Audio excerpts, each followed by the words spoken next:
Cadê o trem? Onde que você... Agora vamos aceitar.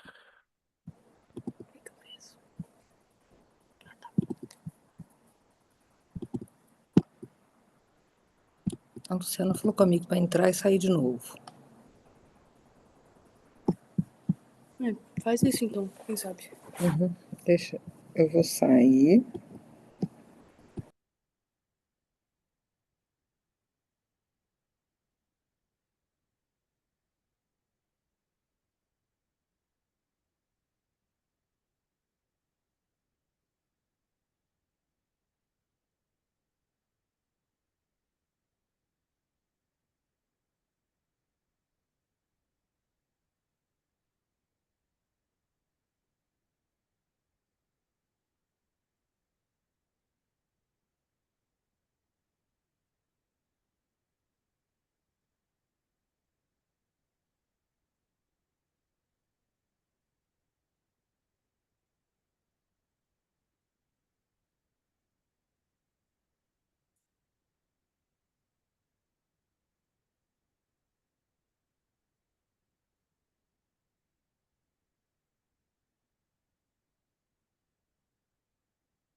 Foi.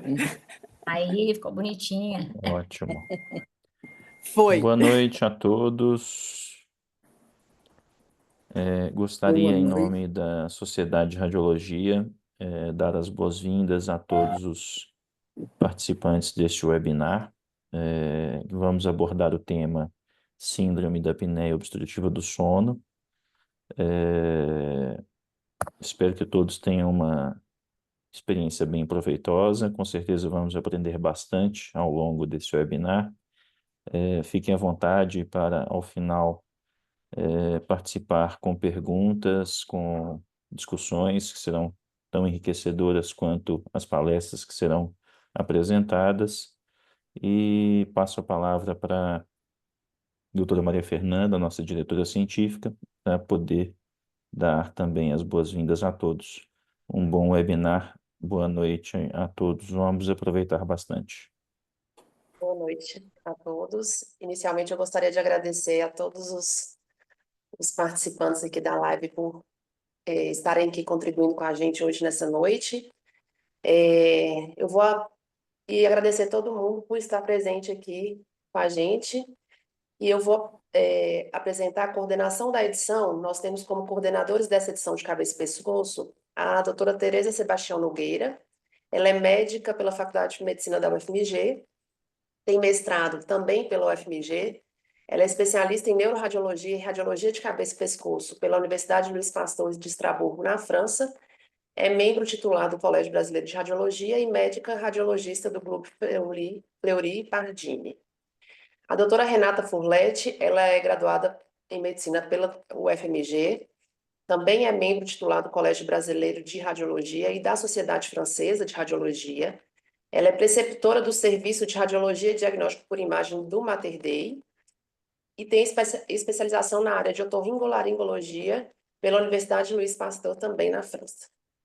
Muito obrigada a todos, que todos tenham um excelente webinar. Renata agora vai apresentar nossos palestrantes e conduzir a sessão de cabeça e pescoço.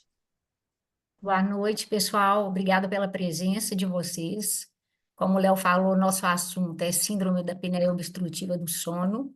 É um assunto que está bastante em evidência. Nós sabemos que o diagnóstico, apesar de ser clínico e pela polissonografia, o radiologista tem muito a acrescentar. A tomografia pode mostrar os locais de obstrução, avaliar a gravidade, pode também auxiliar na definição do tratamento e até mesmo no planejamento cirúrgico. Então, essa discussão hoje vai ser multidisciplinar, com especialistas renomadas, a doutora Stephanie Nagano e a doutora Jacileia Rodrigues. A primeira aula vai ser da doutora Stephanie Nagano. Ela formou na Universidade Federal de Tocantins, Fez residência em radiologia no AC Camargo de São Paulo e fellow em neuroradiologia, cabeça e pescoço no Hospital Israelita Albert Einstein. Stephanie, fica à vontade. Oi, Muito pessoal, obrigada obrigada pela pelo convite. Eu vou compartilhar a tela aqui. Peraí.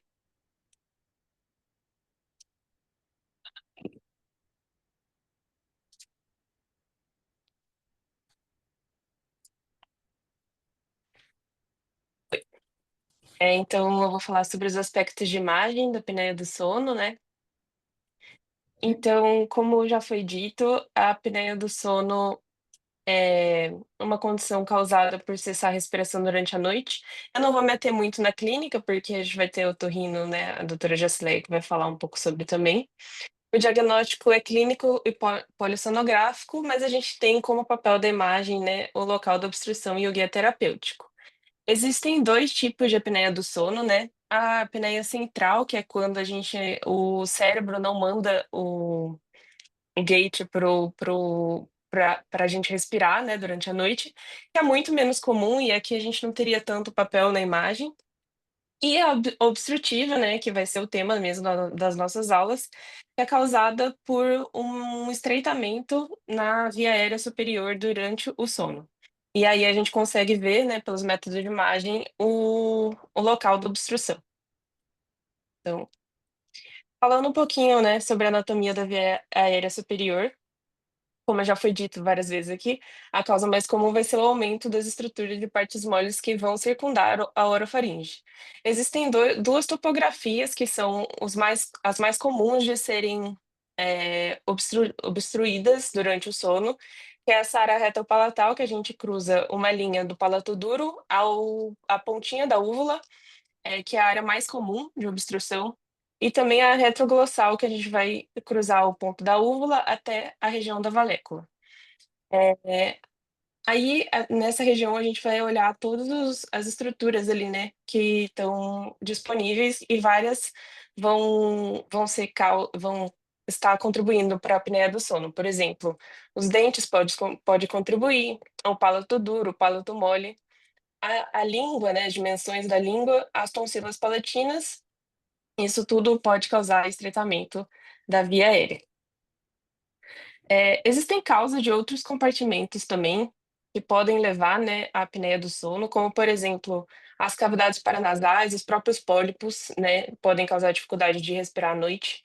A mandíbula e a maxila, como, por exemplo, retrognatias, e a posição do ocioide, porque quanto mais baixo o ocioide, maior vai ser a orofaringe, então mais chance ela vai ter de colabar também.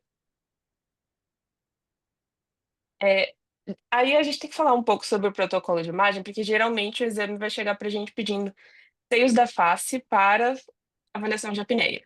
E aí, eu não sei como que é o protocolo de vocês, mas no Einstein, os seios da face a gente faz só até a região da maxila.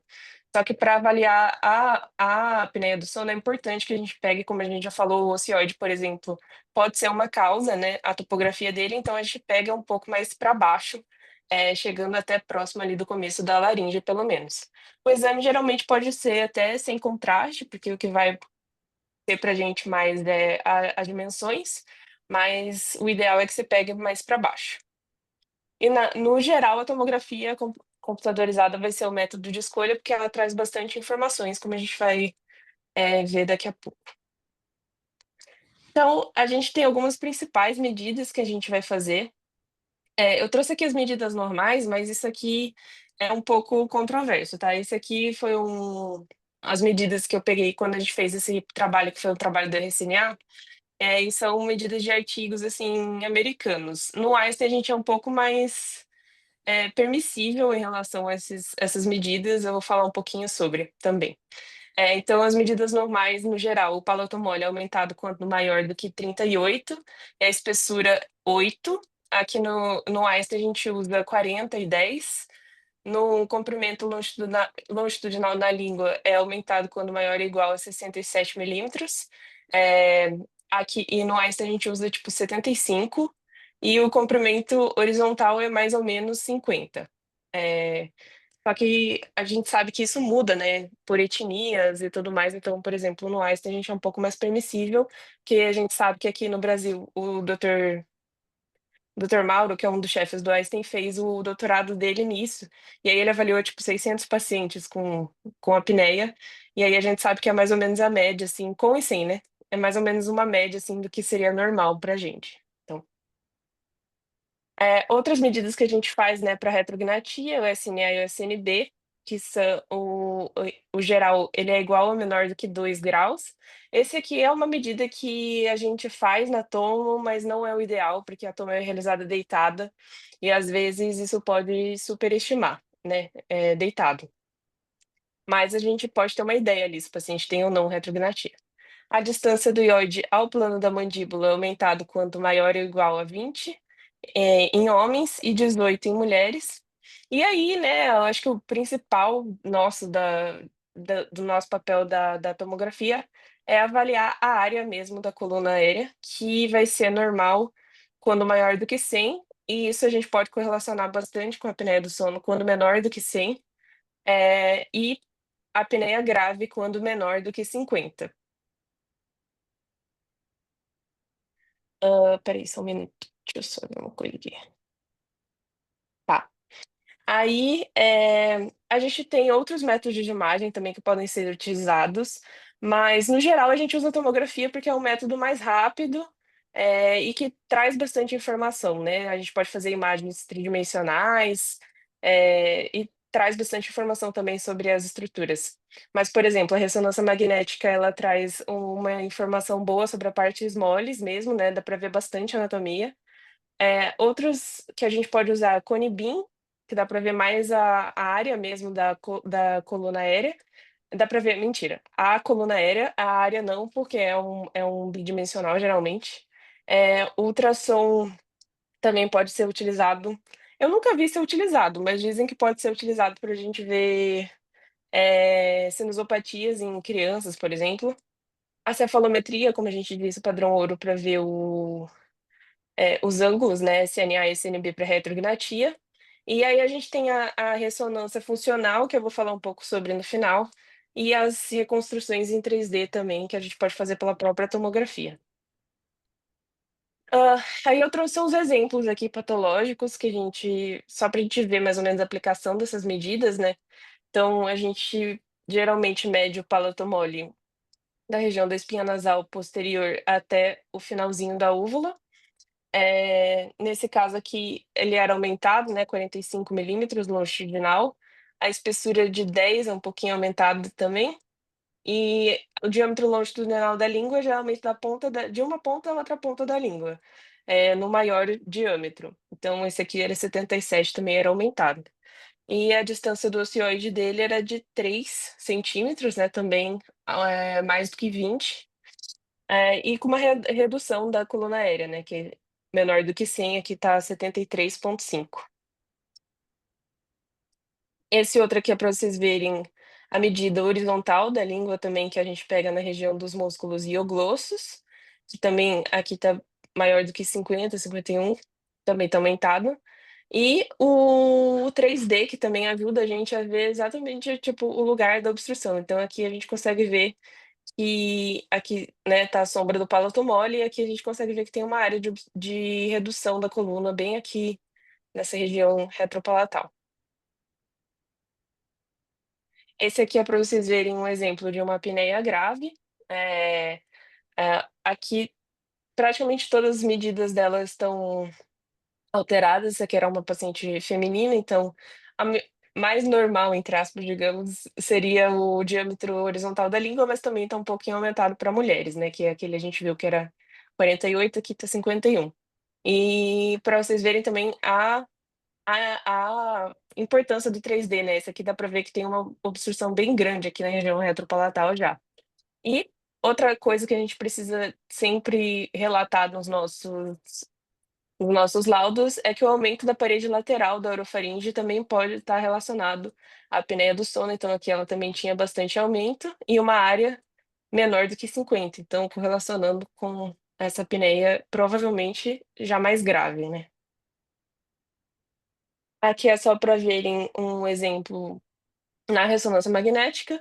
As medidas são praticamente as mesmas, né? Então, só que ela vai definir bastante a anatomia dos tecidos moles. Porém, por ser um exame mais longo, mais difícil de ser realizado, a gente prefere muitas vezes usar a tomografia mesmo.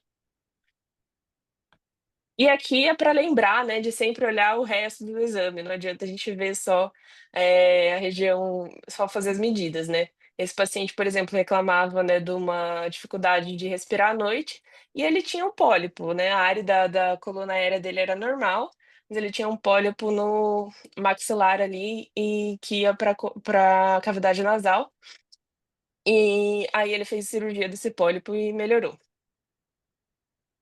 Aí eu queria falar um pouquinho sobre os métodos de imagem que estão sendo, eh, discutidos mais recentemente, por exemplo, a ressonância funcional, né, ou Sleep-RM ou Cine-RM que a gente fala, que é um estudo dinâmico durante o sono por ressonância magnética e que vai avaliar principalmente imagens no sagital. A gente também pode fazer no axial e no coronal, mas geralmente as pessoas fazem no sagital, e vai definir, né, as obstruções retropalatais ou retroglossais.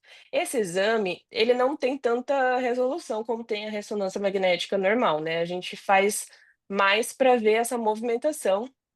O estudo é feito durante o sono, a gente tenta fazer com sono de pelo menos, 2 horas de exame, e aí a gente consegue ver os ciclos do paciente respirando e tendo essas obstruções. Então, por exemplo, aqui é a parede posterior da orofaringe, né, da rinofaringe e da orofaringe, e aqui a gente vê que tem essa obstrução palatal, que o palato está tocando a parede posterior. Essa aqui foi outro artigo de ressonância funcional, então que eles mediram, né, a saturação de oxigênio e o pulso do paciente, enquanto ele estava dormindo. Então, a gente consegue ver aqui que durante a obstrução, aqui ele tá no ciclo normal, né, assim, e aí aqui a gente vê que o palato e a língua foram tudo para trás, né, então ele tá obstruindo aqui a coluna aérea. E a gente vê então a saturação de oxigênio caindo mesmo, essa correlação, né, que tem da apneia do sono. Esse aqui é outro estudo de que, como eu falei, né, a gente pode fazer imagens no coronal e no axial, e é importante porque existe uma causa que a gente não consegue ver no sagital, que é o prolapso da parede lateral da orofaringe. Então, nesse caso, a orofaringe prolapsou para dentro. Ele nem tinha uma orofaringe tão grande assim, mas era um paciente realmente que não teve sucesso no tratamento, né. Então aí, essa era a causa, eles fizeram uma ressonância funcional e viram esse prolapso, que dá para ver no axial e no coronal. Então, aqui eu peguei uma meta-análise de 2022 que incluía 570 pacientes. Eh, a sequência mais utilizada, né, como eu falei, é a cine-ressonância, que é uma sequência gradiente eco, e é a mesma que se usa para fazer os exames de coração, por exemplo. E aí a região do colapso, como a gente sabe, né, mais comum, e o artigo também foi, é retropalatal, seguida da retroglossal de 41%. Às vezes, existe o colapso da hipofaringe também, e parede lateral da faringe, igual a gente viu no caso anterior, é até bem comum, tem 48% dos pacientes tinha. Então, às vezes a gente não consegue ver isso, né, então a cine-ressonância ajuda. Eu acho que no caso da cine-ressonância, a gente usa mais, assim, se os pacientes de fato não tiverem, uma boa resolução após o tratamento, ou com CPAP, né, ou cirúrgico, e que a gente não consiga ver na tomografia a causa mesmo da obstrução. Mas na minha experiência, tipo, a maioria das vezes a gente consegue ver, né. E aí outros exames que vêm sendo discutidos também, por exemplo, é o Cone-Beam, né, que a gente consegue ver a coluna aérea, mas também não tem uma resolução muito boa de partes moles. E o PET ressonância, que eu vi também alguns artigos discutindo, mas era mais muito a nível de pesquisa ainda. Então eles estão tentando correlacionar se as inflamações das tonsilas podem, estar relacionadas à apneia, e a que nível, assim, né, apneia grave, apneia normal, apneia sem ser grave, enfim. Mas isso ainda é muito nível de pesquisa, tá? E aí eu trouxe só 2 exemplos rápidos de inteligência artificial, de artigos que eu achei interessante, né, então um deles fez esse desenvolvimento de modelos para segmentar automaticamente e quantificar estruturas anatômicas da via aérea através de redes neurais. Então, rede neural, né, é você colocar imagens que já foram feitas por um profissional, então o radiologista mediu, e aí eles enviam, né, as imagens normais, né, de pacientes que não têm apneia, as imagens de pacientes que têm apneia, e depois a máquina vai tentar segmentar por si só. E aí esses aqui foram os resultados, que eles conseguiram segmentar até bem. Às vezes passa um pouquinho da língua aqui, mas a máquina conseguiu segmentar até bem as regiões, né. E aí a concordância foi maior do que 80% para a língua. As vias aéreas, a área mesmo já teve um pouquinho mais de diferença, né, foi a concordância entre os profissionais e a inteligência artificial foi de cerca de 75% na via aérea retroglossal e 69% na retropalatal. Espera que tá caindo aqui. Aí, pronto. E aí esse outro artigo também é um artigo bem novo, né, assim, e aí eles estão desenvolvendo modelos para identificar pacientes na pilha com risco de apneia. Nesse caso, o artigo foi feito por tomografia computadorizada mesmo, e aí a própria inteligência artificial fazia as imagens em 3D e dava para os médicos, né, a imagem da pele, então a gente já conseguia ver a forma da mandíbula, se o paciente era um pouquinho mais gordinho, a forma da mandíbula, e e aí ele dava também a imagem óssea, que não está demonstrada aqui, mas ele dava, e a imagem em 3D, que também já mostrava se ele tinha alguma obstrução muito grande ou não, e já subia na pilha. O problema desse artigo é que foi feito com poucos pacientes ainda, foi um centro só na China, e foram feitos só com pacientes com apneia grave, então pode ser um viés, assim, né. Aí acho que é isso, daí de conclusão deixei que a apneia do sono, apesar é um distúrbio silencioso, mas que pode causar prejuízos graves. E os métodos de imagem, né, embora não sejam diagnósticos, né, não vão substituir a clínica e a polissonografia, vão servir principalmente para avaliação da topografia da obstrução e o planejamento cirúrgico. Eu queria deixar os meus agradecimentos à doutora Renata pelo convite, o pessoal do AISTA que fez o trabalho comigo do RCNA, e aqui está o link da aula em PDF, se alguém quiser pegar também. Isso. Doutora Stephanie, parabéns, excelente sua Obrigada. apresentação. Você fez uma análise bem abrangente sobre o assunto e nós que agradecemos sua participação. Então, agora, quem vai falar é a doutora Jacileia Rodrigues, formada pela Universidade Federal de Minas Gerais, especialista em otorrinolaringologia pela Fundação Felício Roxo, título de especialista na Associação Brasileira de Otorrinolaringologia e Cirurgia Cérvico-Facial, médica do ambulatório do sono do Hospital Mater Dei, Santo Agostinho, e pós-graduação da medicina do sono no INCOR. Seja bem-vinda, doutora Jacileia. Muito obrigada. Quero agradecer muito a oportunidade de estar aqui e pelo convite, Renata, especialmente a você pela confiança, tá? E pelo carinho do convite. Obrigada. Vou compartilhar a tela. Vai lá no começo. Ok. Aqui. Apresentar.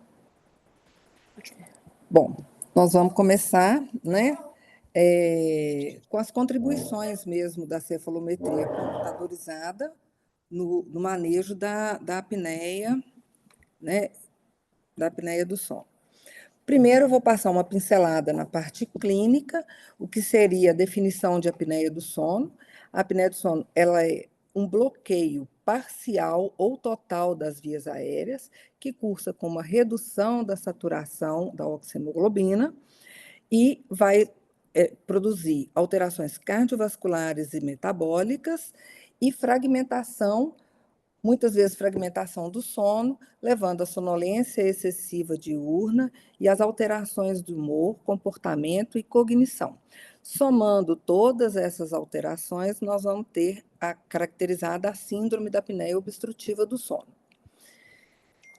E a gente tem que lembrar que vários fatores concorrem para o aumento da resistência da passagem do ar pelas vias aéreas superiores, tá? A doença, ela decorre de uma colapsabilidade da Doutora faringe. Josileia, Oi, desculpe interrompê-la, mas a sua tela, ela não está devidamente compartilhada, ela está só com tá aqui, clique para tá, sair da tela cheia não estamos vendo as suas imagens. ok. Oi, Isabel.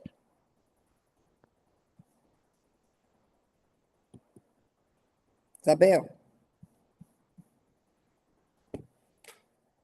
Agora apareceu. apareceu? Apareceu. Mas apareceu o modo não apresentação, né? Aí eu já não sei. Uhum. Quer tentar novamente lá no modo apresentar? Às Espera aí vezes só foi um só minutinho. um problema Uhum. para o início. Nós voltamos lá.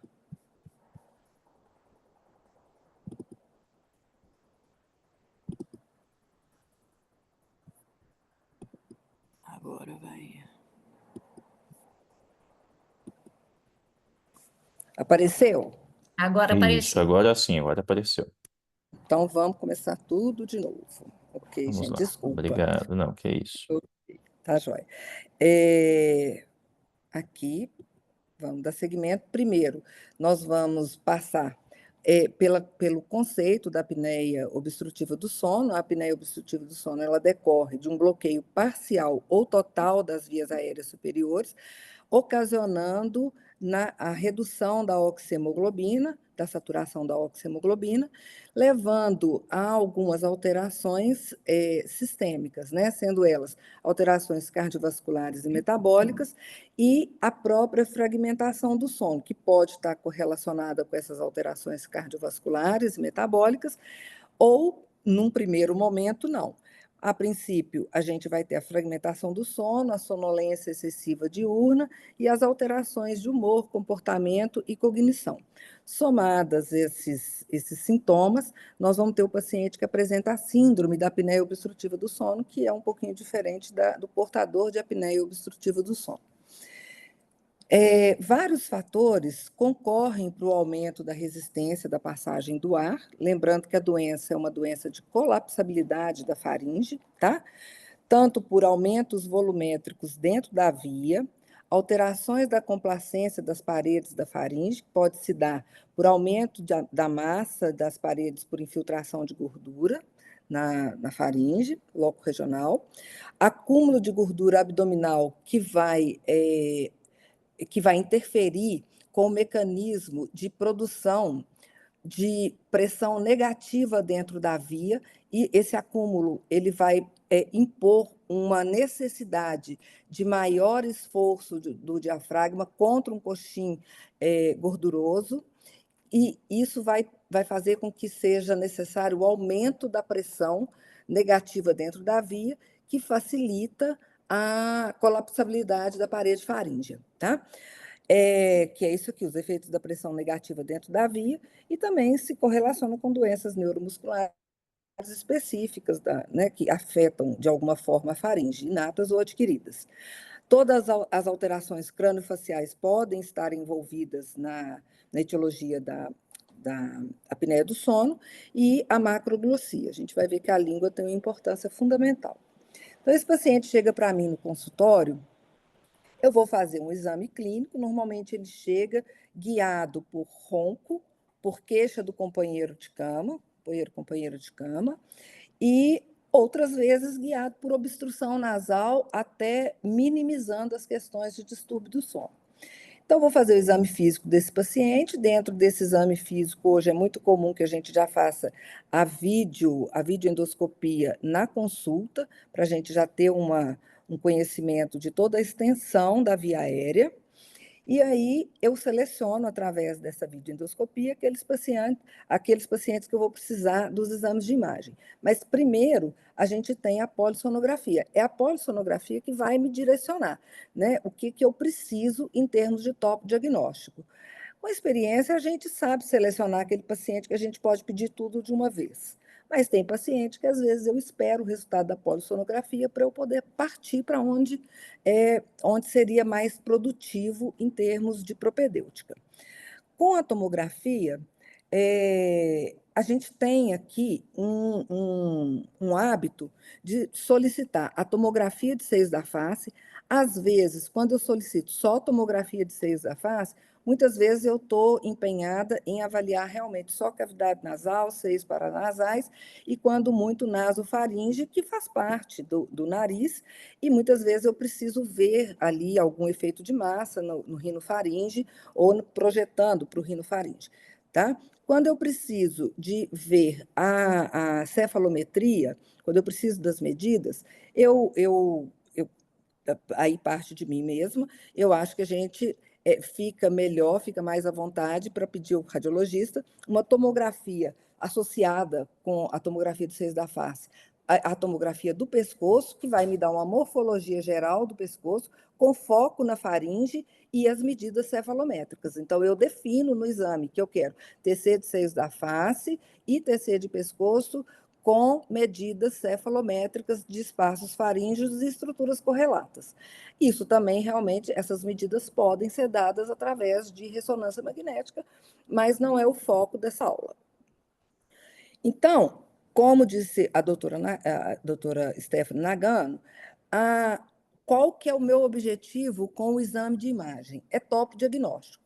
Lembrando que a faringe é uma estrutura bastante complexa, né? Ela participa de 3 sistemas: deglutição, fonação e respiração, e eu divido essa faringe, didaticamente falando, em 3 porções, sendo a nasofaringe, a orofaringe. A orofaringe, nós vamos ter a orofaringe retropalatal e a orofaringe retroglossal. E, por último, o hipofaringe. Isso é importante para mim no sentido, no sentido de avaliar. Só um minutinho, gente. Deu. Exatamente. Então, eu só estou meio enrolada com isso aqui. Aí. O que eu espero? Né? Eu espero, dentro da cefalometria, voltada para a medicina do sono, voltada para a apneia do sono. A cefalometria, vamos lá no passado, é um exame preconizado para questões odontológicas desde o início do século passado, que, a partir dos anos 80, ela começou a ser preconizada e correlacionada com alterações visíveis, que poderiam ser catalogadas e correlacionadas com alterações da apneia do sono, tá? E sistematizada a partir dos anos 80, na tentativa de identificar determinantes anatômicos mesmo, mas contrastados através da teleradiografia. Com a evolução, foi introduzida a tomografia a partir dos anos 90, e agora a gente já tem a possibilidade de fazer isso através da ressonância.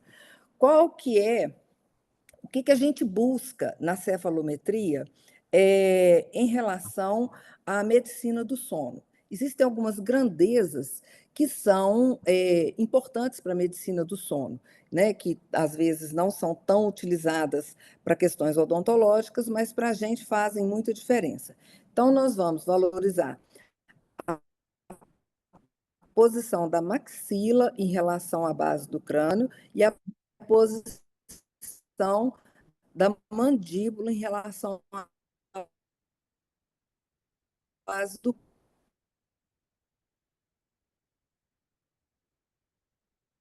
ponto, definidos entre eles, as angulações e as correlações. Avaliar os espaços faríngeos retropalatal e retrolingual, A distância do ocioide em relação a um plano perpendicular passado na base da mandíbula, e a gente aqui tem algumas controvérsias em relação a valores de referência, tá? Aqui eu uso a fonte, eu estou usando a fonte do professor Nelson Colombini, que é um ícone em apneia do sono. Ele é mais preciso aqui, dizendo que de homem é 19 milímetros, de mulher 15 milímetros. Mas a gente usa mesmo na prática clínica uma comparação do ocioide em relação à altura das vértebras cervicais. Normalmente, o ocioide está localizado fisiologicamente na altura de C3, às vezes até no inferior. Como disse a Stephanie, existem diferenças aqui de etnias, de várias coisas, que modificam um pouco esses valores de referência, e aqui no nosso serviço também a gente é um pouco mais permissivo, a gente não é tão restrito nesses valores, não. Então, o que a gente pode esperar através dos exames de imagem, né? Eu quero descobrir os locais das vias aéreas superiores que possivelmente causam as obstruções.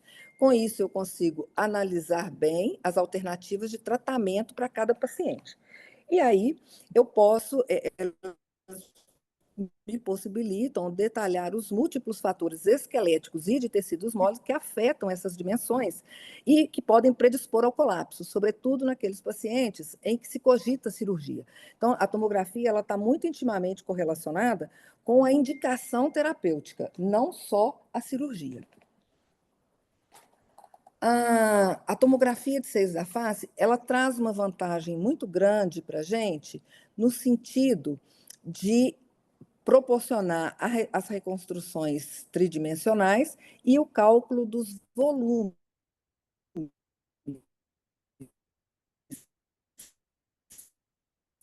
das vias aéreas.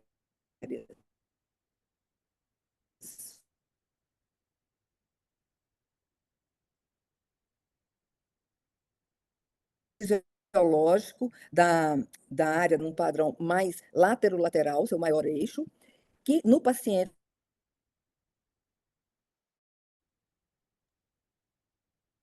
Doutora Jacilé, tá me ouvindo?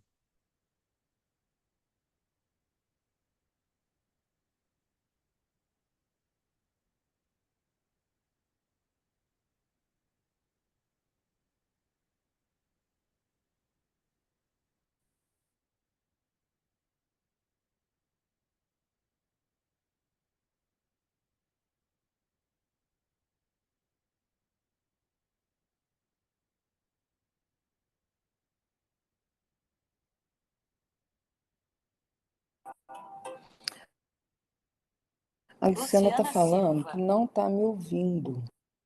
De alguma maneira, seu som está instável. Não sei se você está ouvindo o Léo falar com você. Eu não estou ouvindo ele falar comigo, mas eu vi aqui no WhatsApp. Talvez se desligar a sua câmera, sua internet deve estar instável na sua casa. Entendi. E aí, como é que eu faço? Voltam os 2 slides e eu vou te dando notícia aqui no WhatsApp, tá? Tá, mas aí eu tenho que desligar a câmera. Deixa eu ver como é que eu descubro aqui. Só desliga a câmera. É só um botãozinho que tem embaixo aí.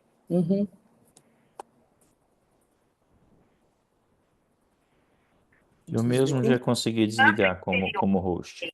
No esquerdo, desculpe, tem um desenho de câmera e um desenho de microfone. Você vai clicar nele no desenho da câmera. Já consegui desligar. Conseguiu? Quer testar? Consegui. Então tá. Você Nós quer estamos te acompanhando aqui, tá? Tá bom. Tá bem. Qualquer coisa eu te ligo. Você quer... Tchau. Tá joia. Fica aqui comigo para você prestar atenção nisso. Ok. Então, quer que volta nesse slide aqui? É aí que começou a travar. Pode ser nesse mesmo. Sim. Vocês me falam se estiver travando, tá? Tá. Então, o que a gente pode obter através das imagens? né? Os exames eles vão me permitir descobrir os locais de possível colapso da via aérea, de possíveis obstruções, e com isso eu vou analisar as melhores alternativas de tratamento. Alguma coisa? Possibilitam ainda detalhar os múltiplos fatores esqueléticos e de tecidos moles que vão afetar a composição do espaço da via aérea. A tomografia ela tem uma grande vantagem, que ela nos permite a fazer uma reconstrução tridimensional e calcular os volumes da via aérea. A gente tem trabalhos em cima disso também, tá? Já a via aérea de pacientes sem apneia obstrutiva do sono, ela tem um padrão que segue um maior diâmetro longitudinal, sendo lateral, né? E no paciente com apneia do sono, esse padrão ele começa a se inverter, se tornando antero-posterior. Então, aqui a gente tem as medidas do espaço aéreo posterior, dá para medir aqui no axial, elas conseguem mandar para mim a área. Nesse caso aqui, o paciente tem 119 milímetros, é um exame normal. Já nesse exame aqui, esse paciente tem uma redução com uma área de 83 milímetros. Aqui eu estou pegando as referências anatômicas.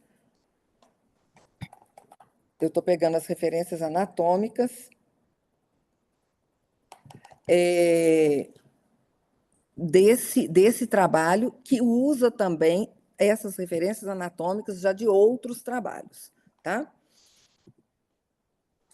Aqui é uma demonstração de onde a gente faz as medidas, tanto a retropalatal no espaço de maior estreitamento da faringe retropalatal e a medida do espaço retroglossal.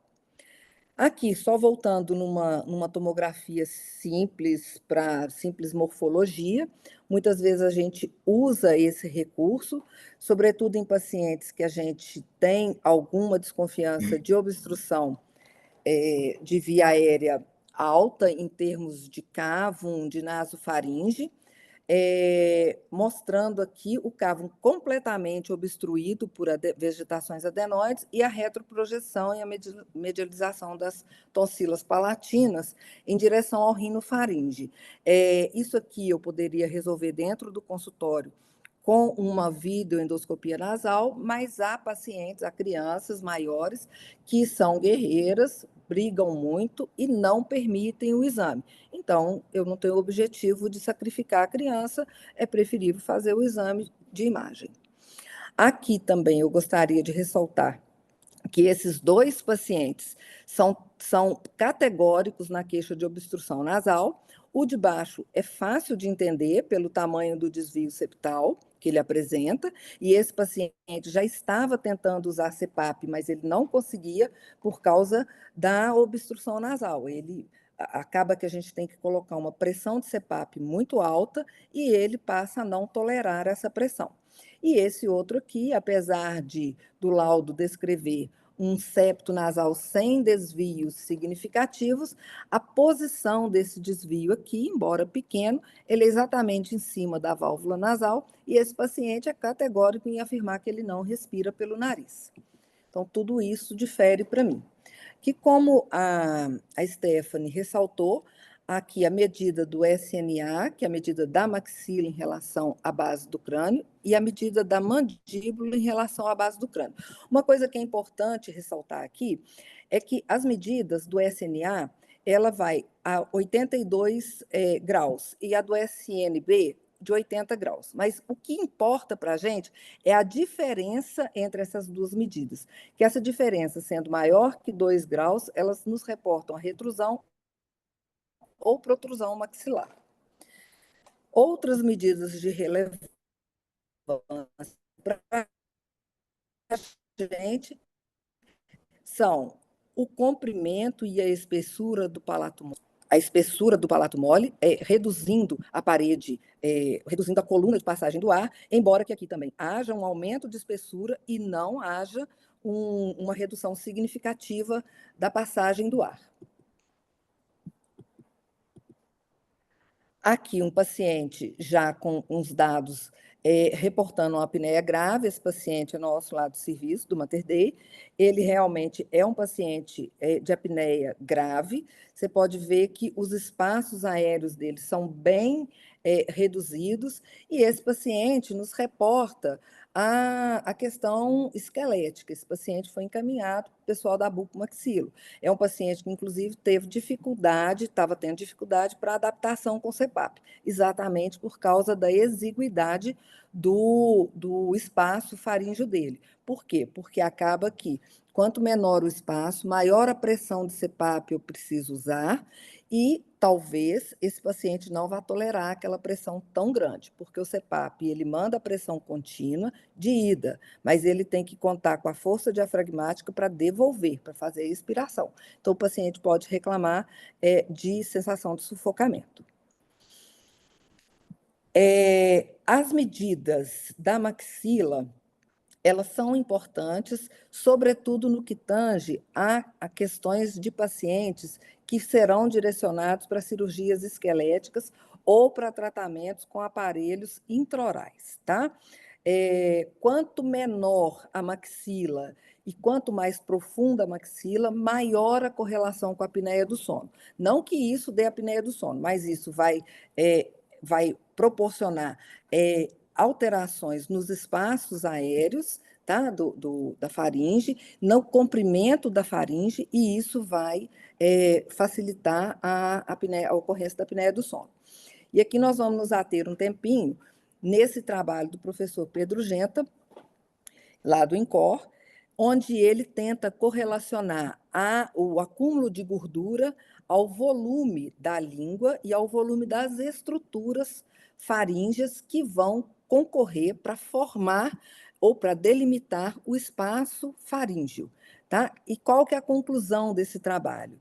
Que o aumento de gordura depositada na língua, ele vai rebaixar o ióide, ele vai reduzir o espaço aéreo retrolingual, e essa deposição de gordura também vai ocorrer no véu palatino e vai também diminuir o espaço aéreo retropalatal. Então, tudo isso concorre para o rebaixamento do ióide, com o rebaixamento do ióide a um literal encumpridamento, esticamento, desculpa a palavra, mas é isso que ocorre em relação à faringe. A faringe maior, com comprimento maior, ela vai ser mais tendente à colapsabilidade. Aqui, ele, então, consegue correlacionar a distância do ióide ao plano mandibular com o comprimento e o volume da língua, e o comprimento da faringe e volume da via aérea superior, correlacionando a altura do ocioide. Tudo isso, para ele, nesse trabalho, ele demonstra que concorre para rebaixar o ocioide. E o ocioide é rebaixado, muitas das vezes, pela própria deposição de gordura na língua, tá? Estudos anteriores corroboram essa hipótese, e ele aponta que o comprimento da faringe também pode ser afetado pelas dimensões da língua. E, ao final do estudo, ele propõe que o aumento das dimensões da língua levaria ao aumento do comprimento da faringe, da distância do ióide da mandíbula, e aumentando o volume da via aérea, tá? Esse volume está correlacionado ao aumento longitudinal da faringe, e isso, na verdade, é um indicador de provável maior tendência à colapsabilidade. E o ocioide é um marcador isso, tá? Então, aqui, nesse estudo dele, estudou 206 homens e mulheres, ele muito a infiltração de gordura nessas áreas, a infiltração da gordura na língua, com a área da língua, e o comprimento da faringe, a consequente descendimento, vamos dizer assim, do ocioide. Aqui ele mostra, numa necrópsia, a língua infiltrada de gordura, corroborado pela visão microscópica, e aqui uma visão esquemática da deposição, das áreas de deposição da gordura na língua. Nesse trabalho, ele cita esse outro trabalho, de um tempo quase concomitante ao dele, em que o autor mostra que em pacientes com IMCs aproximados, ambos com IMCs na volta de 34 a 35, um tem maior deposição de gordura na língua e outro menor. Esse de maior deposição da língua... Está travado? De novo? Ai, ai, ai. Então tá, vamos lá. Como é que a gente faz? Ô, Henrique, e se eu conseguir jogar o 5G para cá?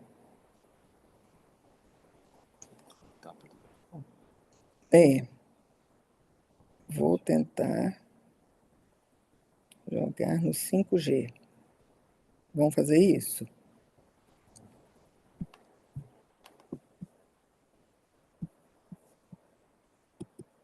Vamos ver aqui. Eu vou cair a internet. Vou trocar aqui o 5G.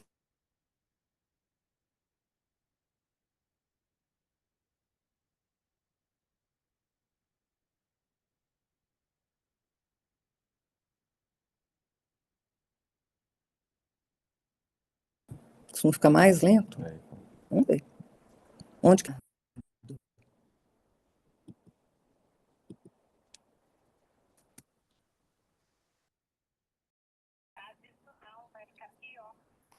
Eu passei aqui. Acho Léo que disse que agora melhorou. deu uma melhorada. Podemos tentar voltar. Acho que um slide atrás, por favor. Se voltar a parar, eu te aviso novamente. Uhum. Acho que Ok. agora foi. Agora está no 5G, vocês me falam, tá? Tá, estamos ouvindo bem. Então tá. Posso voltar nesse slide aqui, Acho que o anterior a este. anterior a este? Espera aqui. Modo apresentação. Eita. Então, vamos voltar no estudo do professor Pedro Genta, onde ele tenta correlacionar, ele mostra a correlação da gordura infiltrada no pescoço, na língua e nas estruturas correlatas. Ele faz a demonstração de que quanto maior o volume de gordura infiltrado, maior Eu não a estou vendo a tendência... tela da Jacileia, não. Você está Jacileia, enganando. agora a sua tela que travou. Uai, espera aí. Ô, Jace, volta pro Wi-Fi. Wi-Fi, é muito melhor. Não, o 5G ele tende a ficar bem mais lento. Às vezes o áudio ficou bom porque sua tela travou. E você está no Canva também, né? Então, Tenta fechar um voltou? pouco. Se você tiver com janelas desnecessárias abertas também no navegador do Safari, Também tem fecha que isso. elas também podem consumir sua velocidade de internet. Uhum.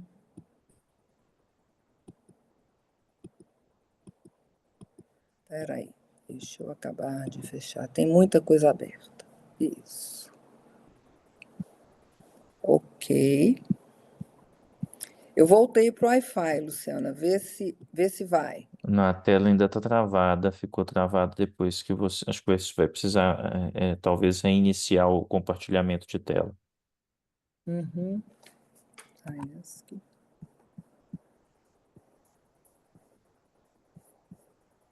Cadê o Zoom, filho?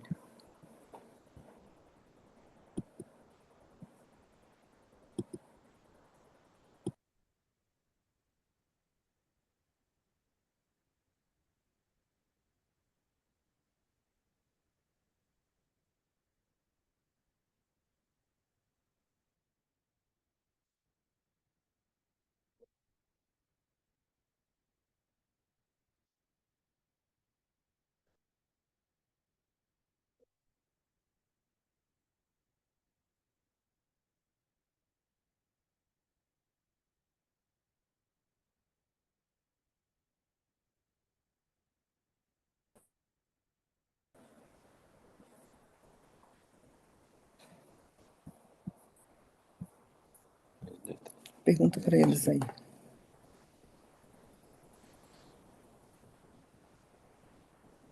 a gente está vendo agora não a tela de apresentação, mas a tela do Zoom. É só você escolher a tela E adequada. agora? Oi? Agora sim, só colocar no modo de apresentação. Uhum. Agora foi. Foi? Foi. E apaga a Ok. sua tela também, Jace. Qual a minha Apaga tela? o seu O meu vídeo? vídeo, exato. O vídeo dela já tá. Aqui, já que eu apago. Aqui, ó. Então tá, Pronto. beleza. Ok. Então, nesse trabalho do professor Pedro, ele tenta mostrar a íntima correlação da deposição de gordura, sobretudo na língua, reduzindo, alterando a configuração da faringe, desculpa, e contribuindo com um agravamento importante da apneia do sono, tá? Da colapsabilidade e o consequente bloqueio da passagem do ar. Ele correlaciona o aumento do volume com o rebaixamento do ióide e ao aumento longitudinal da faringe, contribuindo com o aumento do comprimento faríngeo. Tá? Então, ele coloca que o MPH, o comprimento e volume da língua e o comprimento da faringe e do volume da via aérea se correlacionam à altura do ocioide. E isso seriam fatores determinantes do rebaixamento do ióide. Estudos anteriores corroboram esses achados e o professor Pedro Genta aponta que o comprimento da faringe também pode ser afetado pelas dimensões da língua, exatamente porque a língua empurra o ióide para baixo. E ao final do estudo, ele propõe que o aumento das dimensões da língua levaria ao aumento do comprimento da faringe, da distância do ióide ao plano mandibular e o volume da via aérea aumentaria, já que o ióide é rebaixado e ele é o marcador inferior de tudo isso. Então, aqui, no trabalho dele, ele mostra 206 pacientes, masculino e feminino, e com medidas de infiltração de gordura na língua, a área da língua e o comprimento da faringe, mostrando o comprimento da distância do ocioide ao plano mandibular. Aqui ele mostra a língua numa necrópsia infiltrada de gordura, corroborada aqui pelo achado da infiltração microscópica da gordura na língua, e aqui um desenho esquemático onde ele mostra a distribuição da gordura na língua. Num trabalho citado dentro do trabalho dele, ele mostra que o autor deste outro trabalho conseguiu correlacionar a infiltração de gordura na língua com a piora da gravidade da apneia do sono. Por exemplo, esses dois pacientes têm IMC parecidos, entretanto, um tem um índice de apneia de 59, que é uma apneia grave, e o outro tem uma apneia leve, que aqui ele, inclusive, chama de paciente normal. Você pode ver que aqui é o volume da língua, ele está bem maior no paciente da apneia grave, com uma deposição de gordura, com a porcentagem de gordura maior nesse paciente do que no outro paciente. O que determina esse tipo de deposição, qual o paciente que vai ter maior predisposição a ser este paciente ou ser este paciente, aí é uma outra seara de estudo envolvendo os endotipos, tá? Aqui uma demonstração do ocioide em posição fisiológica ao nível de C3. Esse aqui é uma variante anatômica com o ocioide em nível de C2, e aqui um paciente clássico de apneia do sono, onde o ocioide está rebaixado ao nível do platô inferior de C4. E aí eu fui buscar em vários estudos passados e fui entender que vários deles já mostravam, desde antes, a correlação de algumas grandezas com algumas grandezas cefalométricas com a apneia do sono. A principal, né, essas aqui são as principais, as de maior consenso, que são o comprimento e espessura do palato mole, quando aumentados, a presença do rebaixamento do ióide, a redução dos espaços aéreos da faringe em diferentes níveis, o tamanho e volume da língua e o comprimento da faringe. Um estudo publicado em 2013 no Jornal Brasileiro de Otorrino, há uma correlação da posição maxilomandibular, que podem ser indicativos de apneia obstrutiva do sono quando maior do que 2 graus, tá? Esses valores de SNA e SNB, eles são indicativos de pacientes possivelmente portadores de apneia, mas eles não têm correlação com a gravidade da apneia, tá? O espaço aéreo posterior também é indicador de pacientes portadores de apneia, porém também sem correlação com a gravidade da apneia. O que eu estou chamando de gravidade da apneia é o índice de apneia e hipopneia medido na polissonografia desse paciente, tá? Existem outros critérios para gravidade também. A medida do palato mole, elas vão apresentar correlação com a gravidade da apneia. Quanto maiores as medidas, maior o grau da apneia, já há uma correlação direta com o índice de apneia, hipopneia. E a altura do ocioide também apresenta correlação com a ocorrência da apneia e com a gravidade da apneia. As anormalidades mais relevantes nesse estudo de 2008 são parecidas: tamanho da faringe, palato mole e úvula alongados, estreitando a passagem.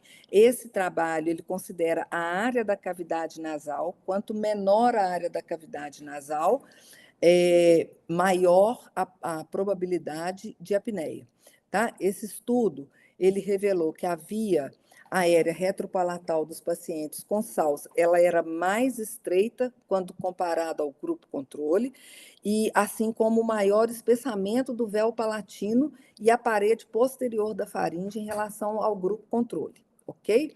O espessamento da parede posterior da faringe, ele está intimamente correlacionado à ocorrência de roncos, e o espaço posterior mínimo ao nível da base da língua está correlacionado à gravidade da apneia do sono e prediz o possível insucesso das cirurgias de partes moles. Lembrando que a maioria das cirurgias de partes moles endereçam ao palato.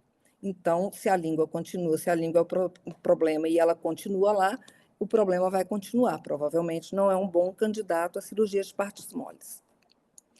No UpToDate, a gente encontra esse trabalho do professor Schwab, em que ele usa já a ressonância magnética dinâmica, que a nossa colega colocou aí tão brilhantemente na aula dela, né? E ele consegue tirar da ressonância, ele consegue caracterizar os movimentos da mandíbula e das estruturas da faringe para criar parâmetros para controles de portadores de SALS, pacientes que são portadores de SALS e aqueles que não são. E ele achou ele tem um achado interessante de que nos controles e nos portadores de SAL, há, na hora da respiração, uma redução retropalatal, mas apenas nos pacientes que têm SALS é observado um estreitamento concomitante retroglossal, tá? Numa revisão sistemática de estudo, ele consegue estabelecer o diâmetro transverso mínimo da via aérea, ele consegue ver que é reduzido, tá? E, através disso, há proposições de que a redução no diâmetro antero-posterior e lateral da via se deram principalmente devido ao palato mole retroposicionado, ao tamanho da língua, ao movimento mandibular e ao movimento das paredes laterais, mediais e laterais da faringe. Então, o que a gente, caminhando para o final, o que a gente vai pensando em relação a isso? Que as variáveis cefalométricas somadas à videoendoscopia nasofaríngea, elas vão me mostrar as desordens esqueléticas e faciais e as desordens em tecidos moles, e são descritas no portador de SALS. Muitas correlações ainda não estão claras, e aí vem a pergunta: o que parametrizar, então, nas medidas cefalométricas, tá? O que há de consenso total é o espaço aéreo posterior retropalatal e retroglossal, o comprimento e a espessura do palato mole, o comprimento, tamanho e volume da faringe, o SNA e o SNB, que eles vão predizer para mim se o paciente tem retrusão, se ele é retro ou se ele é protruso, tá? Maxilomandibular. O tamanho e a profundidade da maxila, que são as distâncias interdentárias, que isso aqui, para um paciente que vai evoluir para tratamento cirúrgico esquelético ou mesmo tratamento com aparelhos intraoral, isso é importante. A posição do ocioide, que é o indicador de todas essas alterações, e além de achados patológicos específicos daquele exame, né? Na prática médica, a gente, dentro do consultório, usa essa propedêutica como um auxiliar na identificação e no planejamento, na identificação de alterações e no planejamento do tratamento, né, no planejamento terapêutico. A cirurgia esquelética, bucomaxilo, ela precisa dessas medidas, tanto na indicação quanto no planejamento do que vai ser feito. E as cirurgias palatofaríngeas, as imagens, elas me indicam aqueles pacientes com maiores probabilidades de sucesso nas cirurgias palatofaríngeas, cirurgias de partes moles, tá? Pacientes que têm a obstrução mais localizada na região retroglossal, eles têm resultados pobres na cirurgia de partes moles, tá? E ainda tem outras indicações, né? Eu vou usar essas imagens para indicação de outros tratamentos, como o aparelho intraoral e a pressão positiva, se bem indicada ou se algum fator que possa indicar que pode haver insucesso e eu vou ter que repensar o tratamento desse paciente. Então, concluindo, a apneia do sono é uma doença de alta prevalência correlacionada a uma diversidade de fatores, tá? Que há diferentes formas de diagnóstico e que a gente deve somar essas formas de diagnóstico na tentativa de um diagnóstico mais acurado, tá? E para a gente poder ter uma definição terapêutica mais assertiva. Os exames de imagem, eles avaliam a morfologia e as medidas da via aérea, estão sendo aprimorados a cada dia na avaliação do tratamento do paciente. E eu acho muito importante que eles são exames objetivos e fornecem dados precisos.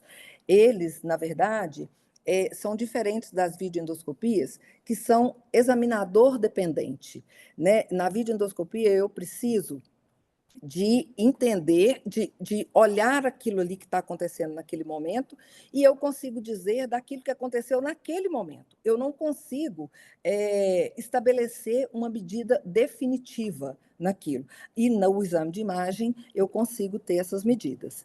Há vários estudos mostrando diferentes variáveis possivelmente correlacionadas com a apneia do sono. Apesar de vários estudos na área, a gente tem alguns vieses, com a maioria dos estudos com amostras pequenas, pouco representativas, às vezes englobando um grupo específico, e embora que todos esses trabalhos tragam para a gente valores significativos encontrados nos pacientes com alterações.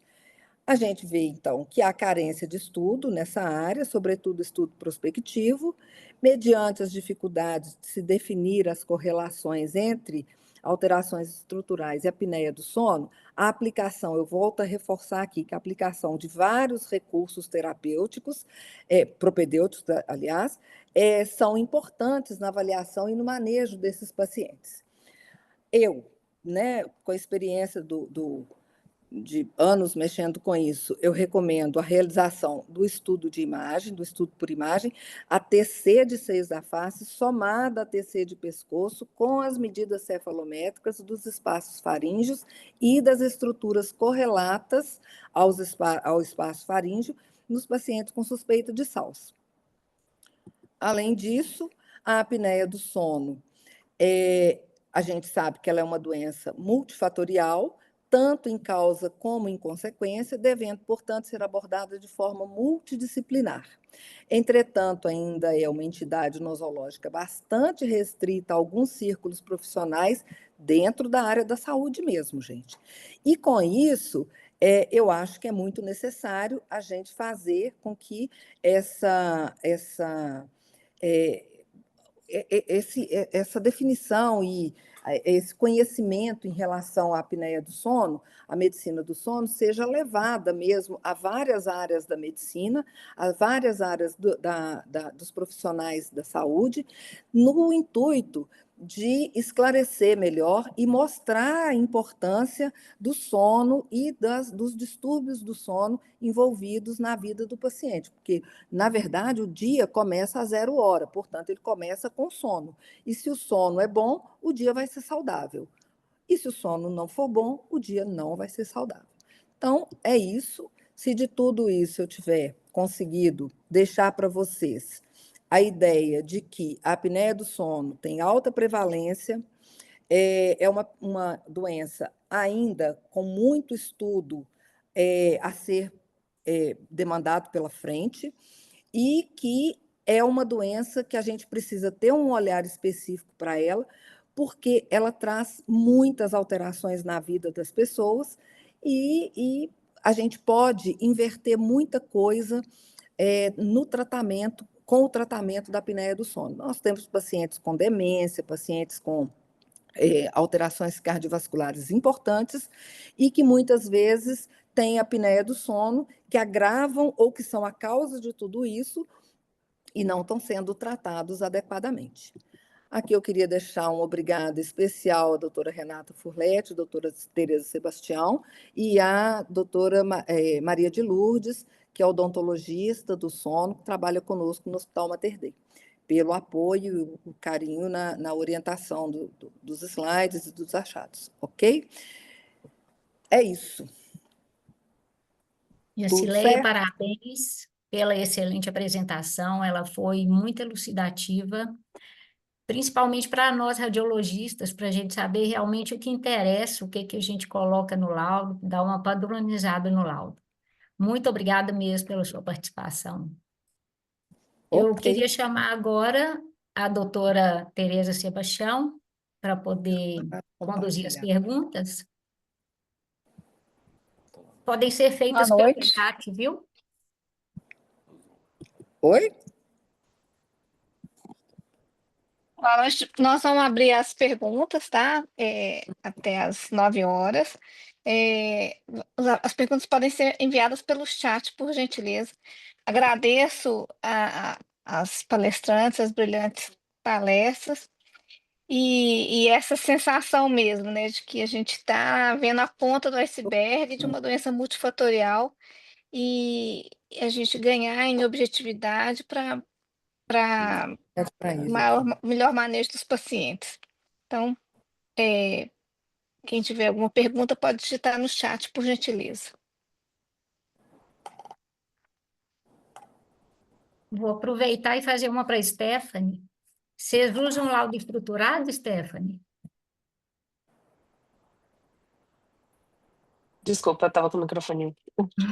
A gente usa o laudo estruturado com as principais medidas, né? Então, a gente pega, primeiro coloca a área e daí faz as medidas do palato mole, da orofaringe e medida do ocioide. E eu acho que é isso que a gente coloca no laudo. Mas é estruturado só com medidas As mesmo. medidas, né? Comprimento da Isso, faringe, vocês colocam também? a gente coloca. Tá.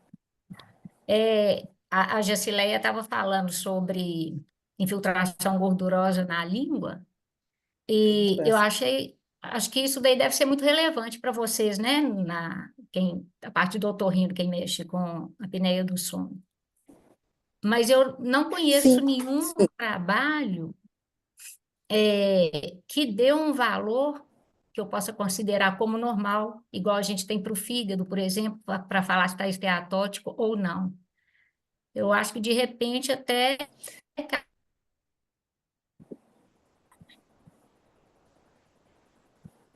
Ixi, foi ela que travou? do grau de infiltração de gordura da língua.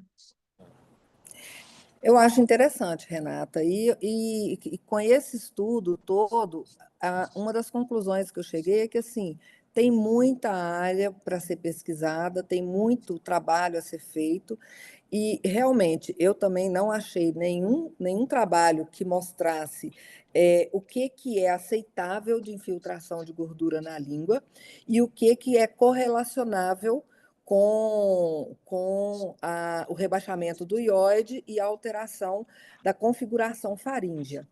Eu acho que essa seria uma proposta boa para se trabalhar, sabe? Todos os trabalhos que eu li que falavam disso, eles fazem uma comparação com o grupo controle. E a gente vê que há uma diferença, sim, absurda entre a infiltração da língua no grupo doente e no grupo controle. Você viu que naquele trabalho que eu coloquei ali, a infiltração da língua ela é praticamente o dobro da língua do paciente que não tem apneia ou que tem apneia leve. Mas não tem trabalho nenhum que define essa correlação. Acho que a gente pode até começar a colocar no laudo, assim, sem um valor normal. Tem um valor normal, coloca e joga isso para o doutor que vai analisar, entendeu? E com o tempo a gente vai A gente pode criar um parâmetro. adquirindo experiência. Sim. Às vezes pode nem ser um parâmetro quantitativo, mas às vezes qualitativo. Eu também gostaria de fazer uma pergunta, principalmente para a doutora Stephanie. Baseando-se, Stephanie, no que você apresentou da ressonância dinâmica, né, na aquisição cinemática, a gente percebe que há uma variação de morfologia do trato aéreo-respiratório superior, né, à medida que o paciente está em inspiração e expiração. Você já viu, já percebeu já ou na literatura algum trabalho indicando, aí voltando para a tomografia, alguma indicação para se fazer a tomografia com o paciente em apneia, em inspiração, em expiração, já que essa morfologia se altera durante o ciclo respiratório? Não, acho que eu não cheguei a ver nenhum trabalho sobre isso, de expiração. Eu sei que, tipo assim, nos exames de Cine, né, eles fazem com um ciclo que dê para ver os dois, né, que para ver justamente essa mudança. Mas na tomografia eu não cheguei a ver, não sei se, talvez a doutora Jusileia sabe alguma, mas eu não cheguei a ver, não. Não, eu sei de um trabalho do INCOR, mas tem muita dificuldade de fazer o exame de imagem. Eles têm assim isso como projeto, mas é complicado fazer e não tem nada operacionalizado ainda não. Sabe? Que o ideal seria fazer o exame de imagem concomitante, inclusive, com o exame da sonoendoscopia. Fazer a sonoendoscopia enquanto você vai ter a imagem da sonoendoscopia, o que acontece ali dentro, e o exame de imagem concomitantes. E ainda com medida da pressão, da variabilidade da pressão dentro da via. Isso seria o mundo ideal para a gente, né? Mas é complicado de operacionalizar isso. Obrigado. Ainda temos muito de aprender, né? Sim. É uma doença queria- ainda muito aberta, né? E tanto em definição de causa como em definição de tratamento, né? Mas o caminho é esse, é continuar estudando, é continuar buscando e discutindo entre a gente, né? Até a gente conseguir chegar num denominador mais preditor, mais assertivo. Queria fazer uma pergunta para a Stephanie. DIG. Porque assim, a ênfase assim, na parte mole, mas e as medidas do palato duro, principalmente da largura interdentária, vocês usam? A gente não muda. Eu até achei interessante que a doutora Jusileia trouxe isso, porque eu também vi isso em muitos artigos, mas não é se a gente não chega a relatar. Acho que seria até uma proposta, assim, né? Porque acho que é importante para o pessoal que vai fazer, né? Principalmente os ortognáticos. E é interessante de conversar com ele sobre isso. Eu acho que. A gente costuma usar, eu faço a medida intercanino, Isso. interprimeiro molar, e depois uma mais posterior, onde ela tem o maior diâmetro, sabe? Mas é como a gordura também, a gente não tem valor normal. Com o tempo, a Não, gente acaba percebendo o que que é mais estreito, o que que não é, mas é subjetivo. Mas Sim. eu faço essas três, faço intercanino, interprimeiro molar e uma mais posterior. após o último molar, né? Uhum. E aí, Renato, vou te perguntar, e como que você faz quando tem zonedêntula? Porque às vezes a gente pega o paciente que tem o de um lado, mas não tem do outro. Aí você coloca, não aplica, como que você faz? Aí eu coloco onde deveria estar, né? Você fala o dente, né? Que cortou Isso, porque às vezes você tem, por exemplo, um caninho de um lado, mas não tem do outro. Então, como Ah, você mas aí eu estima? ponho, eu ponho estimado ali. Uhum. Dá para ter uma noção. Mas a gente também estava fazendo essa discussão, né, Gisele, essa questão do palato, que acaba que isso vai mostrar também a questão do palato ogival, né, se isso é causa ou consequência, né? Se ele tem o palato ogival porque ele foi um respirador bucal ou Uhum. o contrário, né? Ou Então, se acho ele que já tinha uma predisposição genética, se esse palato ogival já existia, a respiração bucal ela vai agravá-lo, mas a apneia surgiu porque o palato é ogival, ou o palato, sabe? Tem muita coisa, é, porque tem paciente que não tinha isso, que vai adquirindo isso com o passar do tempo, mas esse paciente tem uma hipertrofia adenomigdaliana. É muito interessante, o professor Nelson Colombini, ele é de São Paulo, eu acho que ele é de Campinas, alguma coisa assim. Ele tem, inclusive, um livro publicado intitulado Do respirador oral à apneia do sono, ao portador de apneia do sono. Porque existe uma correlação grande do crescimento verticalizado da face e do uhum, hipodesenvolvimento do terço inferior da face ligando à apneia do sono. Mas realmente tem muito questionamento de se isso é causa ou se isso é consequência e como lidar com isso, sabe? Então, o que eu acho que é importante é que essas medidas devem ser feitas na tomografia, porque esses pacientes, algum norte a gente vai ter que dar para eles. E aqueles pacientes com um estreitamento muito importante, porque essas medidas, o palato mais ogival e mais estreitado, ele repercute no PAS, no espaço posterior sim, da faringe. Esses pacientes, ou eles vão para a odontologia do sono, para uma adaptação de aparelho intraoral, ou eles vão para bucomaxilo. E eu tenho para mim que esses valores sejam importantes tanto para um quanto para outro, até para planejamento cirúrgico, para você saber o que seria bom. Você sabe, Renata, eu estou pensando aqui que definir qual que é o tamanho, qual que é o valor de referência dessas distâncias intercanino, do tamanho da maxila, talvez não seja o mais importante. Talvez o mais importante seja saber qual é a relação de tamanho dessa maxila com aquela face. O que aquela face comporta. E isso a bucomaxilo tem como planejar, até onde ela pode expandir aquela maxila, até onde ela pode ir. Então, Entendi. independente de Para valor de expansão referência, maxilar, né? para expansão, independente de valor de referência, eu acho que aquele paciente que deu uma medida estreita, sei lá, 22, o que o bucomaxilo vai pensar? Ele precisa de um valor, de um ponto de partida para saber até onde ele vai chegar, entendeu? E até onde ele Uhum. pode chegar, porque às vezes ele quer chegar em 30, mas é impossível, você entendeu? Então, vamos ver que efeito que vai produzir aquilo que aquele rosto me dá, aquela alteração esqueletal me proporciona, entendeu? Uhum. É E, interessante. Conversar com o pessoal da bucomaxilo. sim, sim. Bom, alguém mais tem alguma pergunta?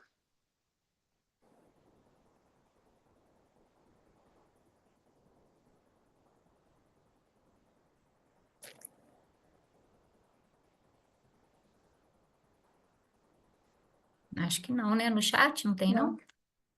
Não, tem só um comentário.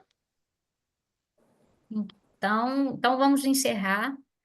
Agradeço a participação de todos vocês, principalmente das palestrantes que enriqueceram muito a live. E até uma próxima vez, aguardamos. Renata, posso te interromper? É porque só alguém foi postado uma pergunta aqui no chat. Ah, tá. Uma última Ué, eu aqui não vi só. pergunta Sou médico de e um tenho síndrome comentário de mesmo. Ehlers-Danlos, condição frequentemente associada à apneia do sono. Muito interessante compreender essas. Ah, sim, é um comentário. Foi só um Né? comentário E isso. desenvolver conhecimento para a predição da infância. Ok. Obrigado pela contribuição toda, Juliana. Obrigada. Desculpe te interromper, Renata. Não, que isso. Só encerrando mesmo. Obrigada, gente. Boa noite para todo Muito mundo. obrigada, boa noite para vocês. Né? Boa Obrigada, noite, gente. muito Boa obrigado a noite. todos. Obrigada, boa noite a todos.